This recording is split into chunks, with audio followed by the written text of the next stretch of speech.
بسم اللہ الرحمن الرحیم۔ اعوذ باللہ من الشیطان الرجیم، بسم اللہ الرحمن الرحیم۔ السلام علیکم۔ آج آپ کا میزبان ڈاکٹر کاشف بشیر تفہیم القرآن سیریز کی قسط نمبر 382 کے ساتھ آپ کے سامنے حاضر خدمت ہے، جس میں ہم انشاءاللہ العزیز سورہ روم کی آیت نمبر 39 سے لے کر 47 تک کا ترجمہ اور تفسیر آپ کے سامنے پیش کریں گے، اور اس حصے کا موضوع ہے دین راست۔ بسم اللہ الرحمن الرحیم۔ وما آتیتم من ربا لیربو فی اموال الناس فلا یربو عند اللہ وما آتیتم من زکاة تریدون وجہ اللہ فاولئک هم المضعفون۔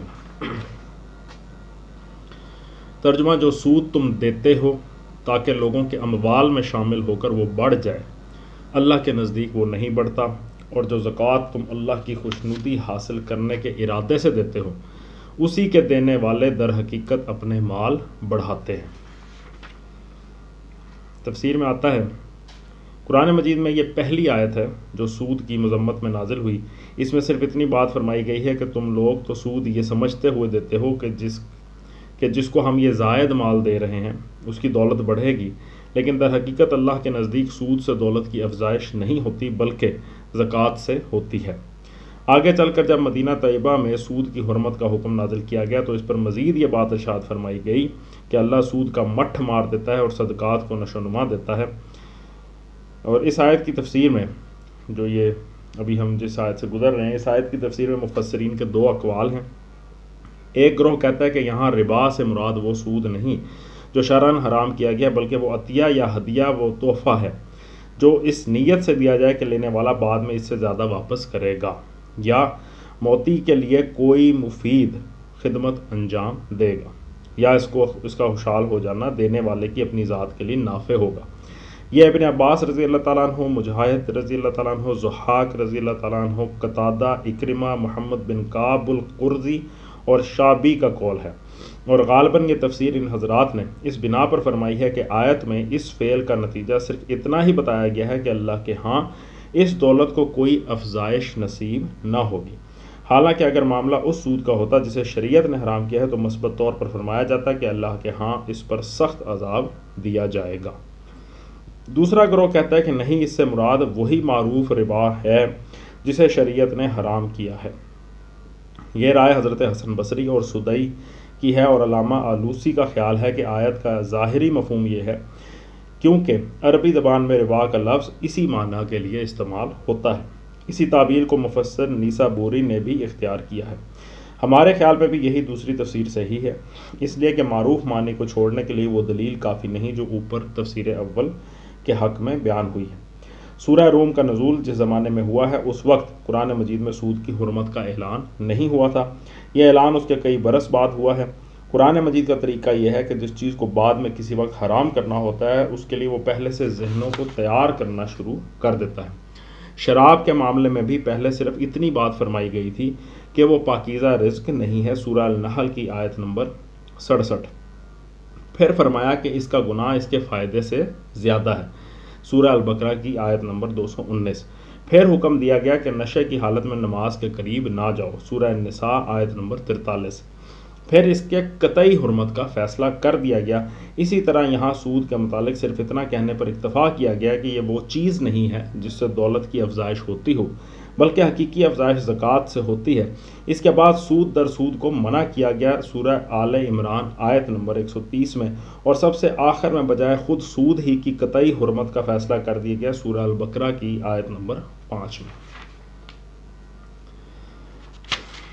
اس کے بعد آیت میں آتا ہے کہ اور جو زکوٰۃ تم اللہ کی خوشنودی حاصل کرنے کے ارادے سے دیتے ہو، اسی کے دینے والے در حقیقت اپنے مال بڑھاتے ہیں۔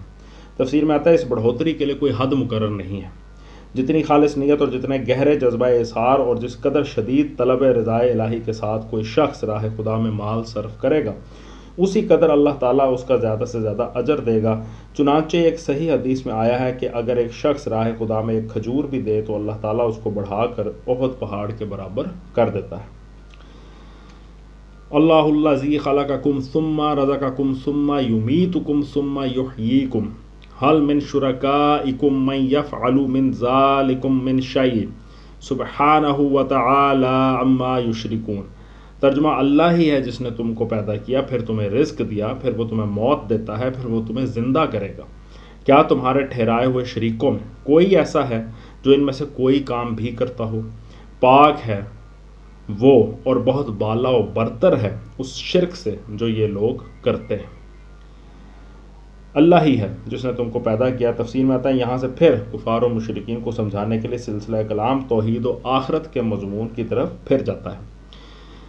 پھر تمہیں رزق دیا، آیت میں آتا ہے پھر تمہیں رزق دیا، تفسیر میں آتا ہے یعنی زمین میں تمہارے رزق کے لیے جملہ وسائل فراہم کیے، ہر طرح کے ریسورسز پیدا کیے اور ایسا انتظام کر دیا کہ رزق کی گردش سے ہر ایک کو کچھ نہ کچھ حصہ پہنچ رہا ہے۔ اس کے بعد آیت میں آتا ہے کیا تمہارے ٹھہرائے ہوئے شریکوں میں کوئی ایسا ہے جو ان میں سے کوئی کام بھی کرتا ہو؟ تفسیر میں آیا یعنی اگر تمہارے بنائے ہوئے معبودوں میں سے کوئی بھی نہ پیدا کرنے والا ہے، نہ رزق دینے والا، نہ موت و زیست اس کے قبضہ قدرت میں ہے، اور نہ مر جانے کے بعد وہ کسی کو زندہ کر دینے پر قادر ہے، تو آخر یہ لوگ ہیں کس مرض کی دوا کہ تم نے انہیں معبود بنا لیا۔ ظہر الفساد فی البر والبحر بما کسبت ایدی الناس لیذیقہم بعض الذی عملوا لعلہم یرجعون۔ ترجمہ خشکی اور تری میں فساد برپا ہو گیا ہے لوگوں کے اپنے ہاتھوں کی کمائی سے، تاکہ مزہ چکھائے ان کو ان کے بعض اعمال کا، شاید کہ وہ باز آئیں۔ تفسیر میں آتا ہے یہ پھر اس جنگ کی طرف اشارہ ہے جو اس وقت روم و ایران کے درمیان برپا تھی، جس کی آگ نے پورے مشرق اوسط کو اپنی لپیٹ میں لے لیا تھا۔ لوگوں کے اپنے ہاتھوں کی کمائی سے مراد وہ فسق و فجور اور ظلم و جور ہے جو شرک یا دہریت کا عقیدہ اختیار کرنے اور آخرت کو نظر انداز کر دینے سے لازماً انسانی اخلاق و کردار میں رونما ہوتا ہے۔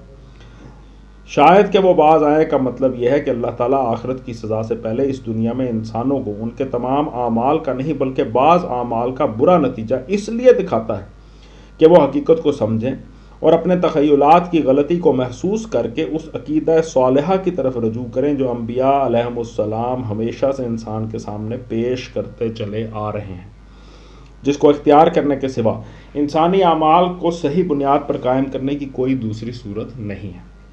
یہ مضمون قرآن مجید میں متعدد مقامات پر بیان ہوا ہے۔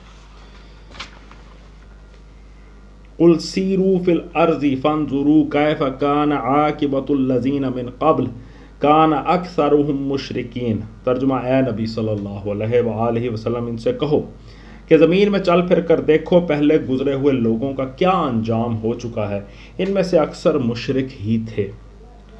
تفسیر میں آتا ہے یعنی روم و ایران کی تباہ کن جنگ آج کوئی نیا حادثہ نہیں ہے، پچھلی تاریخ بڑی بڑی قوموں کی تباہی و بربادی کے ریکارڈ سے بھری ہوئی ہے، اور ان سب قوموں کو جن خرابیوں نے برباد کیا ان سب کی جڑ یہی شرک تھا جس سے بعد آنے کے لیے آج تم سے کہا جا رہا ہے۔ فَاقِمْ وَجْهَكَ لِلدِّينِ الْقَيِّمِ مِنْ قَبْلِ أَنْ يَأْتِيَ يَوْمٌ لَا مَرَدَّ لَهُ مِنَ اللَّهِ يَوْمَئِذٍ يَصَدَّعُونَ۔ ترجمہ پس اے نبی صلی اللہ علیہ وآلہ وسلم اپنا رخ مضبوطی کے ساتھ جما دو اس دین راست کی سمت میں قبل اس کے کہ وہ دن آئے جس کے ٹل جانے کی کوئی صورت اللہ کی طرف سے نہیں ہے۔ اس دن لوگ پھٹ کر ایک دوسرے سے الگ ہو جائیں گے۔ تفسیر میں آتا ہے یعنی جس کو نہ اللہ تعالیٰ خود ٹالے گا، یعنی وہ ایسا دن ہے جس کو اللہ تعالیٰ نہیں ٹالے گا، اور نہ اس نے کسی کے لیے ایسی کسی تدبیر کی کوئی گنجائش ہی چھوڑ رکھی ہے۔ من کفر فعلیہ کفرہ ومن عمل صالحا فلانفسہم یمہدون۔ ترجمہ جس نے کفر کیا ہے اس کے کفر کا وبال اسی پر ہے، اور جن لوگوں نے نیک عمل کیا ہے وہ اپنے ہی لیے فلاح کا راستہ صاف کر رہے ہیں۔ تفسیر میں آتا ہے یہ ایک جامع فکرہ ہے تب جو تمام ان مضرتوں کو اپنے اندر سمیٹ لیتا ہے جو کافر کو اپنے کفر کی بدولت پہنچ سکتی ہیں۔ مضرتوں کی یعنی ہارمفل چیزوں کی، جو خطرناک چیزیں ہیں، ان کی کوئی مفصل فہرست بھی اتنی جامع نہیں ہو سکتی۔ لِيَجْزِيَ الَّذِينَ آمَنُوا وَعَمِلُوا الصَّالِحَاتِ مِنْ فَضْلِهِ إِنَّهُ لَا يُحِبُّ الْكَافِرِينَ۔ ترجمہ تاکہ اللہ ایمان لانے والوں اور عمل صالح کرنے والوں کو اپنے فضل سے جزا دے، یقیناً وہ کافروں کو پسند نہیں کرتا۔ ومن آیاتہ ان یرسل الرياح مبشرات وليذيقكم من رحمته ولتجري الفلك بأمره ولتبتغوا من فضله ولعلكم تشکرون۔ ترجمہ اس کی نشانیوں میں سے یہ ہے کہ وہ ہوائیں بھیجتا ہے بشارت دینے کے لیے اور تمہیں اپنی رحمت سے بہرہ مند کرنے کے لیے، اور اس غرض کے لیے کہ کشتیاں اس کے حکم سے چلیں اور تم اس کا فضل تلاش کرو اور اس کے شکر گزار بنو۔ اس کی نشانیوں میں سے یہ ہے کہ وہ ہوائیں بھیجتا ہے بشارت دینے کے لیے، تفسیر میں آیا یعنی باران رحمت کی خوشخبری دینے کے لیے۔ ہوا چلتی ہے، ٹھنڈی ہوا، اس سے آئیڈیا ہو جاتا ہے کہ اب بارش ہونے والی ہے۔ پھر آیا اور اس غرض کے لیے کہ کشتیاں اس کے حکم سے چلیں، تفسیر میں آتا ہے یہ ایک اور قسم کی ہواؤں کا ذکر ہے جو جہاز رانی میں مددگار ہوتی ہیں۔ قدیم زمانے کی بادبانی کشتیوں اور جہازوں کا سفر زیادہ تر باد موافق پر منحصر تھا اور باد مخالف ان کے لیے تباہی کا پیش خیمہ ہوتی تھی، اس لیے بارش لانے والی ہواؤں کے بعد ان ہواؤں کا ذکر ایک نعمت خاص کی حیثیت سے کیا گیا ہے۔ پھر آیا اور تم اس کا فضل تلاش کرو اور اس کے شکر گزار بنو، تفسیر میں آتا ہے یعنی تجارت کے لیے سفر کرو۔ وَلَقَدْ أَرْسَلْنَا مِنْ قَبْلِكَ رُسُلًا إِلَىٰ قَوْمِهِمْ فَجَاءُوهُمْ بِالْبَيِّنَاتِ فَانْتَقَمْنَا مِنَ الَّذِينَ أَجْرَمُوا وَكَانَ حَقًّا عَلَيْنَا نَصْرُ الْمُؤْمِنِينَ۔ ترجمہ، اور ہم نے تم سے پہلے رسولوں کو ان کی قوم کی طرف بھیجا اور وہ ان کے پاس روشن نشانیاں لے کر آئے، پھر جنہوں نے جرم کیا ان سے ہم نے انتقام لیا اور ہم پر یہ حق تھا کہ ہم مومنوں کی مدد کریں۔ روشن نشانیاں لے کر آئے، تفسیر میں آتے ہیں یعنی ایک قسم کی نشانیاں تو وہ ہیں جو کائنات فطرت میں ہر طرف پھیلی ہوئی ہیں، جن سے انسان کو اپنی زندگی میں ہر آن سابقہ پیش آتا ہے، جن میں سے ایک ہوائوں کی گردش کا یہ نظام ہے جس کا اوپر کی آیت میں ذکر کیا گیا ہے، اور دوسری قسم کی نشانیاں وہ ہیں جو انبیاء علیہم السلام معجزات کی صورت میں، کلام الہی کی صورت میں، اپنی غیر معمولی پاکیزہ سیرت کی شکل میں اور انسانی معاشرے پر اپنی حیات بخش تاثیرات کی شکل میں لے کر آئے۔ یہ دونوں قسم کی نشانیاں ایک ہی حقیقت کی نشاندہی کرتی ہیں، اور وہ یہ ہے کہ جس توحید کی تعلیم انبیاء دے رہے ہیں وہی برحق ہے، ان میں سے ہر نشانی دوسری کی مؤید ہے۔ کائنات کی نشانیاں انبیاء کے بیان کی صداقت پر شہادت دیتی ہیں، اور انبیاء کی لائی ہوئی نشانیاں اس حقیقت کو کھولتی ہیں جس کی طرف کائنات کی نشانیاں اشارے کر رہی ہیں۔ یعنی ان دونوں کو جوڑ کے اکٹھا کر کے دیکھیں تو آپ ایک ہی طرف، ایک ہی رستے کی طرف آپ کو گائیڈنس ملے گی۔ دوسری بات کیا، پھر جنہوں نے جرم کیا ان سے ہم نے انتقام لیا، تفسیر میں آتا ہے یعنی جو لوگ ان دونوں نشانیوں کی طرف سے اندھے بن کر توحید سے انکار پر جمے رہے اور خدا سے بغاوت ہی کیے چلے گئے، ان کے بارے میں اللہ فرماتا ہے کہ ان سے ہم نے انتقام لیا اور ہم پر یہ حق تھا کہ ہم مومنوں کی مدد کریں۔ صدق اللہ العلی العظیم۔ الحمدللہ آج ہم نے سورہ روم کی آیت نمبر 47 تک کا ترجمہ اور تفسیر آپ کے سامنے پیش کیا۔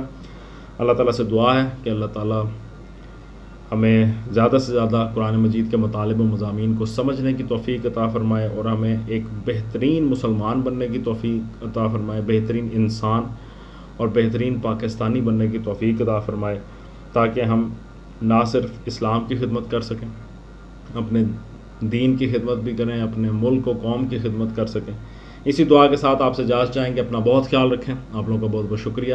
اللہ حافظ۔